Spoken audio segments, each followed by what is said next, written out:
All right. Hello, everybody. Welcome to the Course Creator Community Podcast. I'm your host, Jono, and I am super excited because we've got an awesome guest on the line this week, all the way from Manila in the Philippines.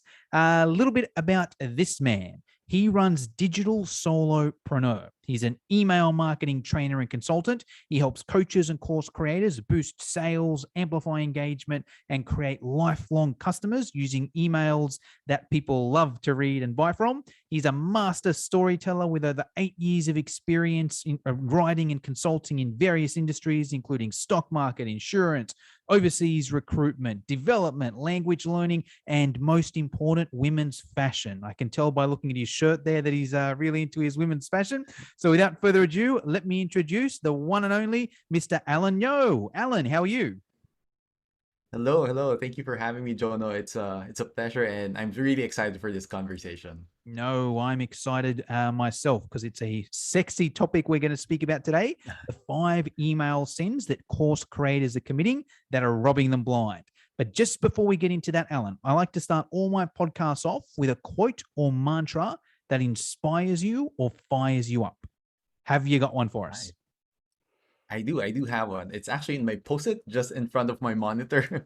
So it's from Jim Watkins. So it says, "A river cuts through rock, not because of its power, but because of its persistence." So, So wait, yeah, I'm a big say that again. I missed the first part.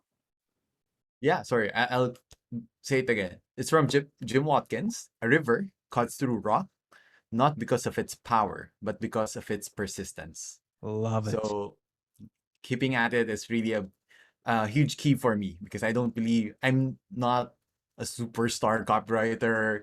I don't think that I'm especially gifted than others. I think that it's really more the persistence and consistency that has gotten me the success that I had, and I feel the same way for everyone who wishes to pursue their dreams.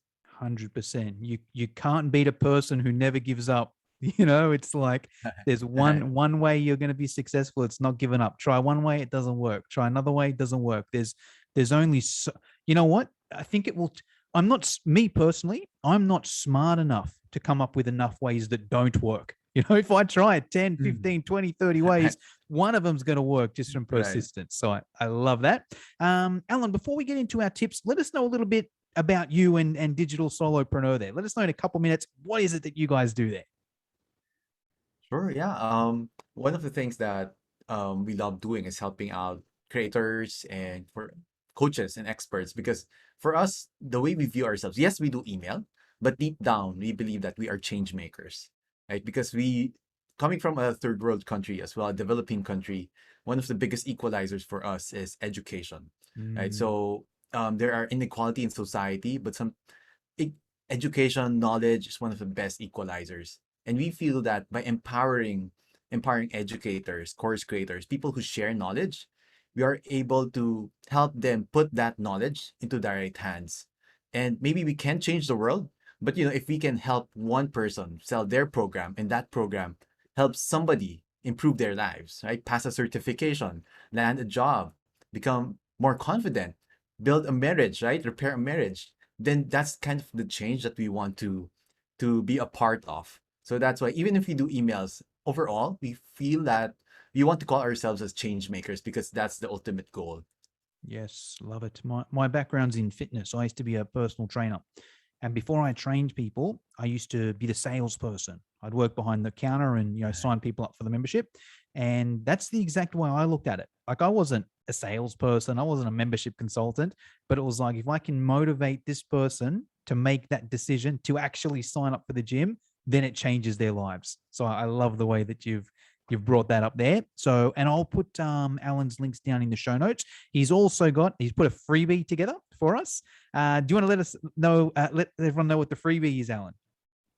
Yeah, I'm a student of the game. Basically, I love seeing when I see something interesting on my inbox and when I come up with something interesting, I like to share it. So we put together 45 of our favorite subject lines that you could use for your own emails, and we categorize them into like shock factor, scarcity. So you don't have just a compilation of 45 subject lines. We organize them in a way that's easy for you to use and find what fits your situation best. So I'm super excited to share that with you guys. Yes, I'm going to steal a copy of that myself, I think. And there's my subject lines for the rest of the year taken care of. And I'll put the link down in the show notes. So if anyone's interested in the freebie, go to the show notes and you can download them from there. Uh, let's get into it, Alan. So today we're speaking Sure. specifically about the 5 sins that course creators are committing that are robbing them blind. Let's start with number one. What's the number one sin? Definitely.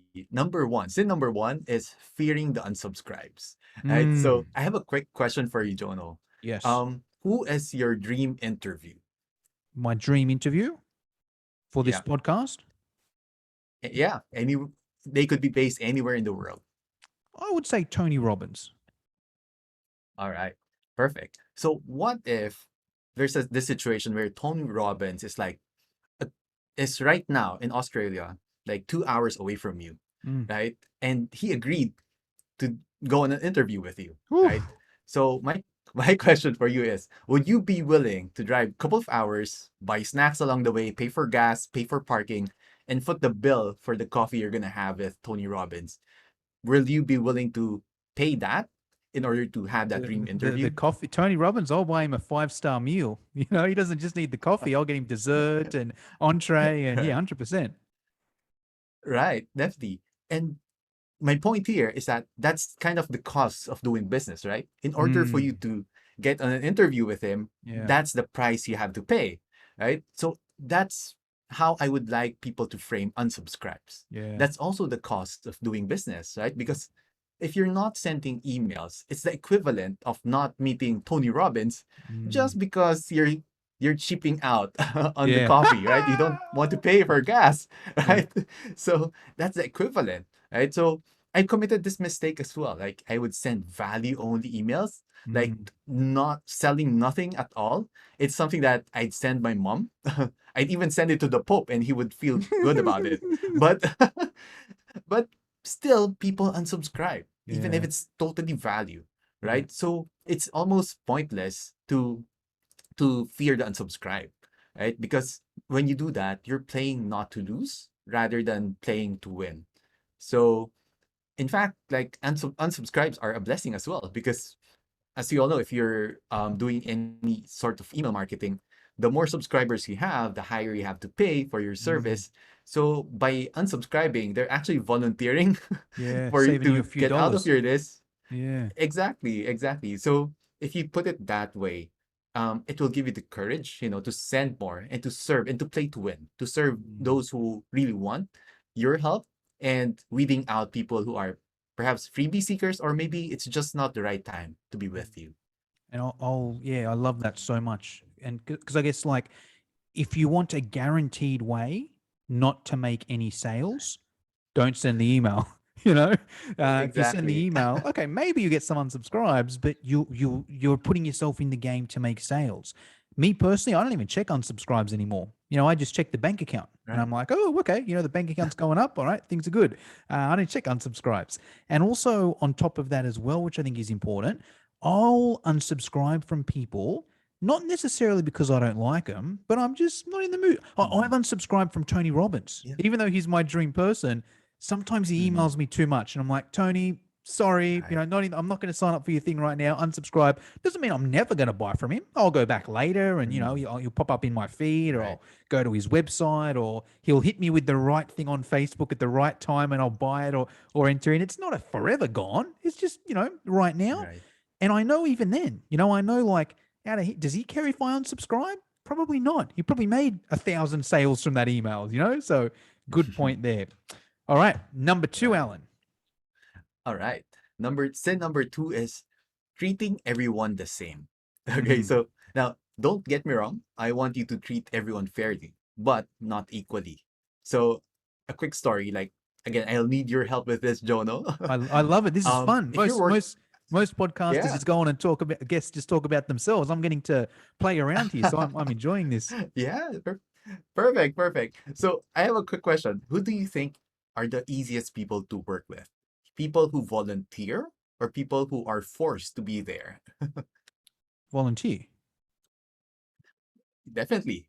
Definitely. So it's like because they raise their hand because Yeah. they're interested. And definitely they're easier to speak to, they work faster and give you effort beyond what's expected. Right? This also applies to our list because you want to work with volunteers within your list. And how do Mm, you know who they are? Okay? They are the ones who are raising their hands. One of the reasons like we hold back with sending more emails is because when we see that open rate dwindling down as you mm, go through the launch, you get like cold sweat, right? You're getting sales, but also like you're afraid that you're losing your touch with your customers. mm, So something that you can do is like just work with volunteers. So what I mean by that, so if you're gonna launch a program about getting those chiseled six-pack abs, I know you're in the fitness space, so you'll probably have pre-launch content leading to the launch, right? So it may be exercise tips, meal plans, or biggest mistakes people are committing. And everyone who consumes those, whether they open the emails, even better are people clicking the links to your content, those are their way of volunteering. Those mm. are their way of raising their hand that I'm interested. So these are people who are easier to work with. So if they click on links, you can add a tag to them, like interested in getting six-pack abs. Mm, Basically, everybody who opens or clicks on that link, you can add a tag to them. Thus, you can send more emails to them than the rest of your list, right? If you're gotcha. gonna have 10 emails for your launch, you can send, say, 5 emails to the general list, but more emails to those who are volunteering. So you can you can actually increase the performance of your launch without changing a single piece of copy just by treating people differently, fairly, but not equally. So I think that's one of the ways people can have more confidence. We talked about not fearing the unsubscribes, but it's not a quick habit to drop. So one way Mm, you can do so is segmenting them to yeah. hyper responsive, those who are very active. And the more you send to them, you will notice that there will be a difference. You will have a jump in open rates and clicks just because you're speaking to the right people. Gotcha. Let me summarize that to make sure I've got my head around it. So I'll use myself as an example. Let's say I send out a weekly email. All right. Let's say every week Right. I send out an email. What I would essentially do is set up like a tag system where I'm like, right, Mhm. if anyone clicks on any of the links here, they get a specific tag that says hyper interested. All right. And then Right. let's say I've got a launch coming up at the end of the month and I want to send Mhm. 10 emails over 2 weeks. Maybe say, Right. yeah, let's say 10 over 2 weeks. So what you're essentially Right. saying is, all right, what I might do is Monday to Friday. So everyone that's in that hyper interested link, they get all 10 of those emails. But if they're not in that hyper interested tag, they might just get every second email. Is that what you're saying there? Right. So yeah, I guess in terms of specifically for a launch, I would so what I would do is I would even if I don't have a launch, for example, so this would be a different type of segmentation. So if I just send regular newsletter emails, I would have a separate tag for them. So every time they open, I have an automation that they opened within 30 days. Right. So there's that hyperactivity just based on opens, not necessarily on a specific campaign. Gotcha. Now, if you have so I have that segmented. Then if you have a particular launch, specifically, for example, getting six-pack abs, um, I would send that to everyone, like the pre-launch content. Yeah, yeah, So if you have a week worth of content before the open card, then I would send that to everyone. yeah. However, when I open cart, I would only send the launch emails to those who have clicked or Gotcha. opened any of my emails during the pre-launch. Gotcha. So that way, because even within your hyper-targeted, hyper responsive audience, some of them might not be interested with six-pack abs. And Mm, while those who are in the inactive ones, maybe this is the type of content they're waiting for. So it's another segmentation that we will have in particular for this offer. gotcha. Okay, let me get my head around that. So let's say I'm going to do a 2 week launch. All right. A Mhm. week of it is the cart isn't opened yet. It's just sending out, Right. content and that sort of stuff there. And then the second week is when I do my sales emails. So what you're Right. saying is anyone that interacts during that first week where it's just content gets a specific Right. tag. and that they're the Right. only ones that'll get the sales emails the next week, or they'll just get more sales emails than the other people? Right. Well, you can go a couple of different routes. For me personally, I would only send to people who express interest. So Gotcha. that's a bit Okay. more extreme in the Yep. sense that I would ignore everyone who didn't click or open. Yep. Gotcha. Having said that, it's automated. So if somebody would click later on, they would catch up with it. Yep. Gotcha. So sometimes people fear, some of our clients or students fear that they're losing out by not sending. Yeah, that's what I'm I would, thinking. I'm like, hold on, so I'm not right, selling to these right, people on my list? right. You can still do that. You can still do that, but perhaps there's also always that good, better, and best, Yeah, right? yeah, yeah. So Gotcha. the best would be all the hyperactive ones. Then you can still let everyone who didn't express any interest in the pre-launch to get the emails, maybe not to the same frequency, Yeah, they right? might get one or So two. one of the yeah, because the reason is we want to protect our sender reputation as well. Yeah, yeah, yeah, So yeah. if they didn't raise their hand at all during the free content. So it kind of tells you that they may not be interested. Of course, Mm. a small portion of them might just be busy at that Yeah, time. yeah, yeah. So it's not going to be a perfect system, right? So maybe you could just reduce the frequency there. But I would imagine in terms of 80/20, you'll get most of your sales with the hyperactive ones, those who volunteered for your content, Gotcha. Awesome. Okay, makes sense. Number three. right? So number three is calling ourselves creators, right? Ooh, okay. So what I mean by that is, um, when we call ourselves creators, of course, by nature, that's our default because we are writing content for people to consume. So it's like we're creating, but at the same time, a lot of people feel that that's too much pressure. What do I send this week? What kind of content? I'm running out of ideas. In reality, they do have ideas, but sometimes it's the pressure that's kind of narrowing down Mm. that vision, right? Here's what I mean. So we often think ourselves as creators. We wonder we wonder what to say, right? We're putting the spotlight squarely on us, right? What do we have to say for our people to read, consume? But how about this? Instead of asking what should I write, maybe you should ask yourself, what do they want to hear, right? Mm. This way, we're moving the spotlight squarely on them. So the way I would like to frame this is, especially with email marketing, which is direct response marketing, we're not creators, we're mirrors, right? We reflect their deepest fears, their innermost desires.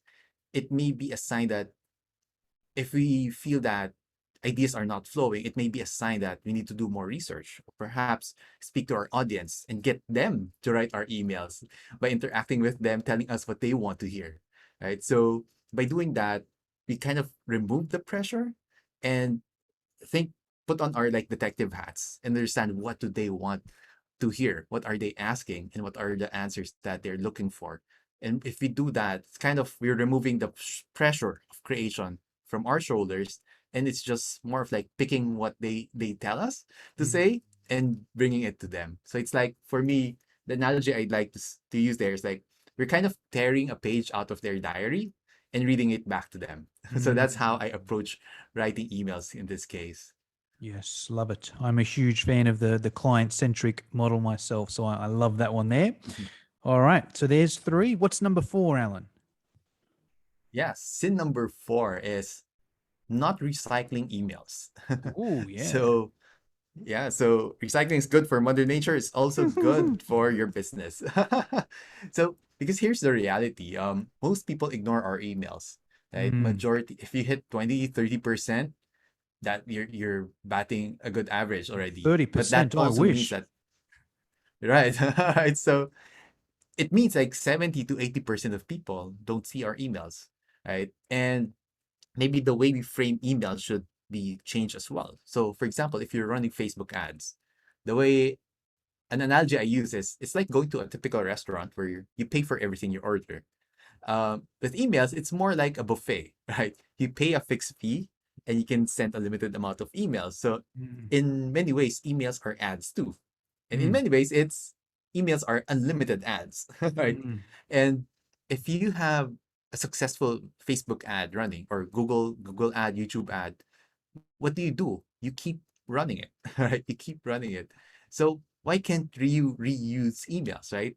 Mm. So I'm not saying to reuse the same email every day.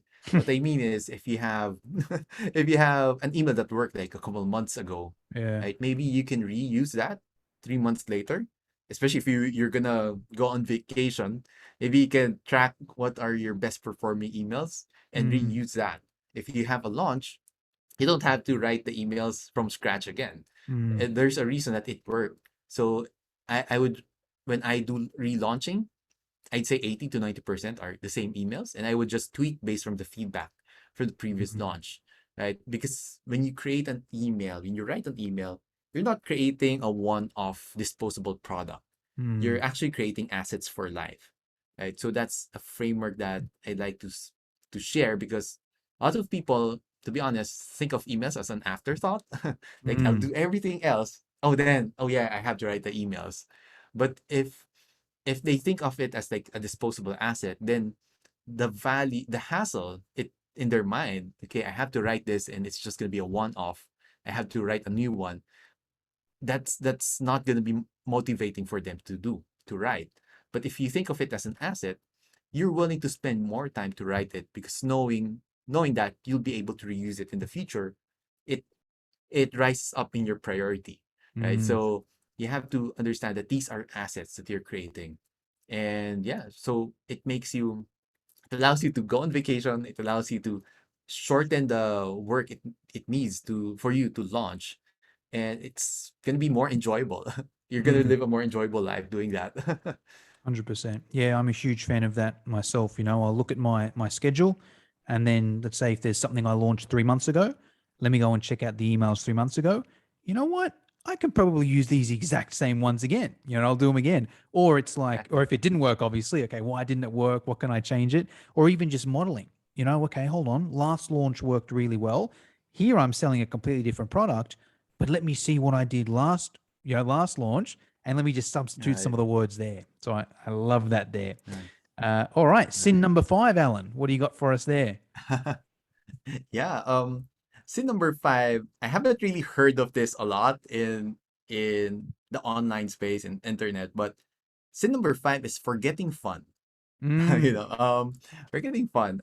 Like I have a question for you, Jono. Like, do you feel like in some ways like your list is part of your family? Like, do you have that sense of attachment to your subscribers?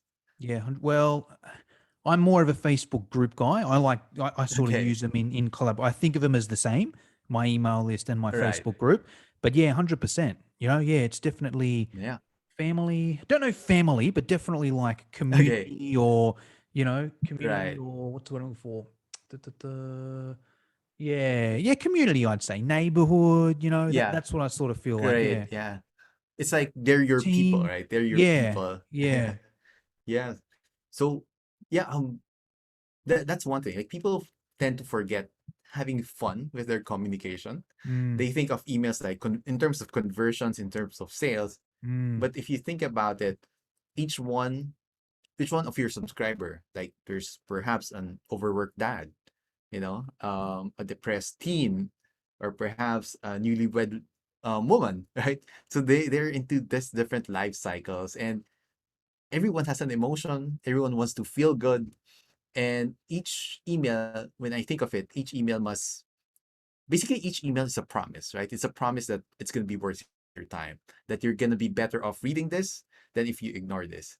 And at the same time, our goal as the one writing it is to make them feel something, right? So in order to the easiest way to make other people feel it is for you to have fun or be joyful in writing it at the same mm, time, because I believe that translates in your copy, in your email, right? So it's the reason, because people forget this, it's why some of them would rather watch paint dry mm, than sit down and write an email. For me, I consider my email list as my people. These are the people that get me, mm, and there are I'd share stories with them that I might not share on social. I'd share it on my private Facebook group, but not publicly, and that not on a page, because in some ways I feel that we have this relationship as well. And when you're familiar with your list, you can have more fun with it, right? Mm. Because if we feel comfortable with people we talk to, we tend to let our hair down, right? We tend to be more open. And people on the other side can sense that. I feel so connected with you. And one of the things that subconsciously we try to follow is, if just in case we meet a subscriber in person, would we feel proud of the emails that we send them? Mm. Like are we just spamming them, or are we sending them content that we're proud of? And so that's kind of a internal benchmark, it's more subconscious, but that's something that we want to share as well. And one of the ways that we add fun to our emails is what we call talking things email. So how that goes is, for example, instead of sending an email from Jono, right, we'll send, since you're used to be in the fitness space, we can send an email from a dumbbell, right? It's like the dumbbell's the one speaking to the reader, That's or sick. perhaps your yeah, or perhaps like your hidden six pack abs, Yeah, that that's the one sick. that's waiting to be chiseled away, right? So yeah, because when we do that, the person reading that feels that it's a novelty. You as the one writing it feels like, okay, this is fun. Like it helps you push the boundaries. And for the one reading it, it kind of the defenses are down because they're Mm. just immersed in what you have to say. And even if you have to sell something at the end, they're gonna enjoy the experience. They would have proper context before they decide, and they end up reading your email with a smile. So that's something that I think people should also consider when writing their emails, because that joy, that sense of fun does translate to your copy and the way your mind works. So yeah, that's something that I feel it's not really talked about a lot because it's very business, business, business. But I think if, especially if somebody is a solopreneur or you're very close with your audience, they know you, you're also the brand, then I think it's a great idea as well to kind of, at least once in a while, throw in something crazy or something you want to test to break that monotony, and people will notice that. I'll tell you a story. It's going to be, I don't know if I should say it on air, but it sort of adds to that as well. So, one of the courses we sell in my other business, Fitness Education Online, is pelvic floor essentials for fitness professionals. Hmm. So, in a nutshell, the fitness professional takes the course and they help women, do better exercises with their pelvic floor. So, the subject line we used was, "Hey, name, how's your vagina?" Right? So you got to go Okay. on, "Hey, Allan, how's your vagina?" And it's one of those things, right? Some people did get offended. They're like, "Hey, that's not appropriate language, unsubscribe." That's fine. But like, they're probably not the sort of, if we like to have fun and muck Right. around and that sort of stuff, probably not the people on there. That was our highest open rate ever and the highest sales ever. So I think it definitely Wow. works. And just so I can get my head around it, with that dumbbell thing. So you're saying instead of the email coming from Jono at the course creator community, Right. the email's coming from a 16-kilo dumbbell. Is that what you're saying? Yeah, you can go two ways about it, right? Of course, when you use a different subject line, different from name, it can throw people off, but it can Mm. also increase curiosity. So I would suggest testing that out. So you can go two ways. You can use the from name as the 16 kilo, 16-pound dumbbell, or you can keep your name, or in the opening line, hey, this is Jono. This is his favorite Love it. dumbbell, the Yeah. right one. Right one, not the left one. So yeah, you can do that to kind of keep the credibility, then do the twist on the first line. So okay, this is different, right? Love it. That is fun. I'm definitely trying that one there out. So awesome. All right, cool. So let's give a summary of those 5 sins there. So apologize Sure. for any Christians, about the sins. We're just having some fun with the stuff here. Right. So number one was fearing unsubscribes. Whatever you do, don't fear unsubscribes. Number two was treating everyone the same. We don't want to treat everyone exactly the same because there's buyers and there's hyper buyers and there's not buyers. So let's treat them accordingly. Number three was not calling ourselves creators. We want to more mirror our subscribers there. Number 4 was non-recycling emails, and number 5 was forgetting to have fun. So awesome tips there, Alan. There's just a couple questions I like to always finish these podcasts off with. I usually ask everyone, because a lot of people that come on are course creators, and I'll sort of say, hey, who do you host your course with? Since you're an email guy, I'm going to put a slight switch on that. What's your Okay. favorite CRM? What do you use, or what do you recommend solopreneurs use, or both? Oh, great, great. That's a great question. I actually currently, for example, I use personally for my business Kartra right now. Kartra. Okay. Because Yeah. it's I'm not a techie guy, so I used to have separate software providers, and it's hard Mm, to make everyone talk. yep. So it's like a Frankenstein setup. Yep. So I Yep. currently use Kartra for my emails. However, for somebody starting out, I wouldn't necessarily recommend that because it's a higher tier and it's better if you're a bit more intermediate and advanced. Yep. For people starting out, for me, I can only suggest what I've used because I Yep. know there's a lot of options out there. For me, I would suggest Active Campaign. Yeah. So I That's what I also use. still have Active Campaign. Yeah, it's amazing. It's amazing. Yeah. The only reason I use Kartra is because The of all all-in-one. the integration. Yeah. Yeah, but I still have my Active Campaign account because I have an archives of email Yeah. there.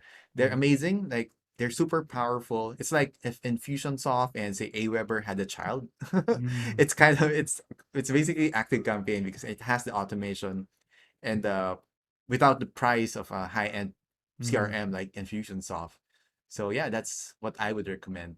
Yeah, yeah, yeah. I love a huge fan of Active Campaign. I've used it for years, and I'm just too scared to learn something else. But I see where you're coming from, because now with my main business, fitness education online, I use Active Campaign, ClickFunnels, Samcart, Zapier, Right. Teachable. It's a nightmare, But I've got literally like 1,000 Right. funnels, so I can't change it. With Right. my new business, the course creator community, I went with New Zenler because Kartra. Do you have courses at Mm. all, Alan? Do you host I any do. courses? I host them in Kartra as well. Yeah, exactly. Yeah. So that's why I Yeah. went with New Zenler on my new business course creator community, because it was an all-in-one. It was like Mm. emails and landing pages and funnels and course hosting as well. But I found the emails on New Zenler weren't great. It just didn't give me as much Mm. flexibility as Active Campaign. So I still use it. So I use New Zenler and Active Campaign for that business there. But Right. yeah, definitely Kartra's a good option there. Next question, Alan, is around mentors. Now, you're obviously a mentor Mm. for plenty of solopreneurs out there that want to write better emails, tell better stories, make more money via email marketing. I'm curious to hear who your biggest mentors have been. And if you could answer this in two different ways. So, one way is a mentor that well, actually, three different ways. Let's go.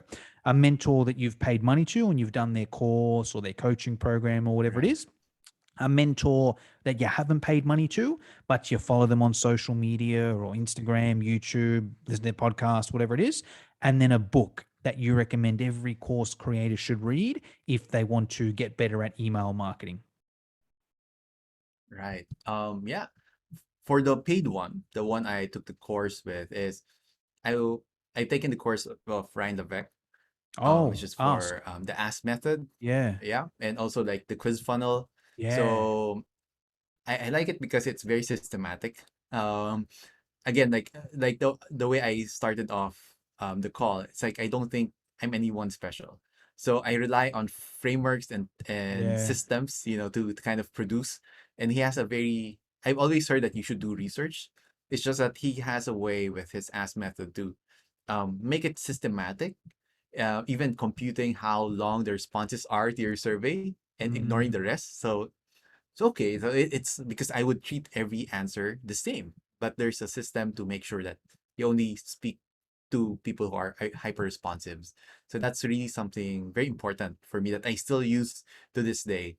Um, and so somebody who I didn't pay, but also a mentor for me, I might go a different route in that sense, but they're not really on social media, but he's more of a peer. So his name is John Pagulayan. So locally, he actually has still working with Ryan Levesque, but we okay. connected on a more personal level because he's my compatriot. Basically, he's also in the country. but he's very wise. He's a low key guy, but he's the way he thinks of offers copy, it's very different from people that I've seen online. So yeah, John Pagulayan, locally he's been helping freelancers kind of raise their game basically and work in a global scale. So I learned from him more of the thinking, the mindset, and the approach with copy. So that's the second mentor I had. It's more of a peer. And lastly, with the book, um, there's of course there's a certain number of books that cycles through in terms of persuasion and copywriting, but I would go with a different route. One book that I would recommend, as if anyone has noticed from the conversation, that I love analogies. And one of the best books out there for analogies is like The Tall Lady with the Iceberg by Okay. Anne Miller. Let me Amazon So it now. it says like, yeah. So the power of metaphor to sell. So that's basically how she positions the book. Yeah, it's a book about analogies, how to come up with analogies, how to make the complex sound simple. And for anyone who has a course and who tries to teach, that's really a critical skill. Mm, And because that's the people who I admire, people who can simplify the complex. Because usually people would think the other way around. If you use big words, you seem more intelligent, which is like the exact opposite. So yeah, I would highly recommend people check that book out. And yeah, make it helps also with your emails, like to make it punchier, shorter, brief, but packs a lot of punch. love it. I just added it to my cart then on Amazon, my wish list. Sorry. Amazing. So, all right, Alan, that's pretty much all I wanted to cover for today. Is there anything I should have asked you but forgot, or is there anything you want to finish us off with? Yeah, I actually noted something here as a bonus for everyone. So a lot of what you'll hear with email marketing in general is don't overteach, right? Teach them the what and sell them the how. And I like to add another angle there that may not be often talked about. For me, like when I write emails, I subscribe to that thinking, what and tell them that what, sell the how. But at the same time, something that I want to include in my emails as well is instead of just teaching them a lesson, I want to give them fresh eyes. Right? It's like fresh eyes to see the world, give them as insight. I remember one of your episodes, you refer to this as the breakthrough, right? So Mm, I would also think of it that way. Um, so for example, in the financial market, one of the biggest things that people ask is, where should I invest? Like stocks, crypto, real estate. But perhaps you're asking the wrong question. Maybe you should ask, what's the right one for me? Or in what order should I start with? So instead of simply answering the question at the level it was asked, perhaps you can elevate the conversation or even change the question. So when you do that, you kind of give them a fresh set of eyes to view the problem. And when you do that, it's a fresh set of eyes. They don't know what to do about it. So if you lead them to like a workshop or a training or content, it makes them more likely to explore that because okay, you gave me this set of eyes, teach me how to use it. So in that kind of thinking. So yeah, think of insights, breakthroughs as you would refer to it, or fresh eyes. Because if you can elevate the conversation, they would more likely to follow your succeeding emails regardless of the subject line mm. because they would attach that branding to your name, to your personal name, to your brand name, and it's going to be a reading habit at the end. Yes, love that. I like a variation of that I like as well is Russell Brunson calls it the opportunity switch. You know, instead of just Mm, telling people the right, same or the same thing or how to do it better, which you'll call an improvement offer, right. the opportunity switch, where it's like, hey, everyone's talking Amazing. about this, but have you thought about this? And I got sucked Right. into one of those the other week as well, actually. I was scrolling through my Facebook feed and there was an ad that was like, hey, you shouldn't give out freebies, right? To grow your email list because you'll just get freebie Right. people. What you want to do is get a tiny offer, sell something for $27, you'll get buyers, they're Right. more likely to buy, yada, yada, yada. And hey, I've actually got a $2,000 course that teaches you how to do it. And I was like, you know what? I need to learn how to do that. I'm going to do it because it was something different. It was the opportunity switch. Mm, So yeah, I love that. Well, agree. hey, Alan, thank you very much for your time. Thank you very much. It's been fun, and I look forward to speaking with you more in the future.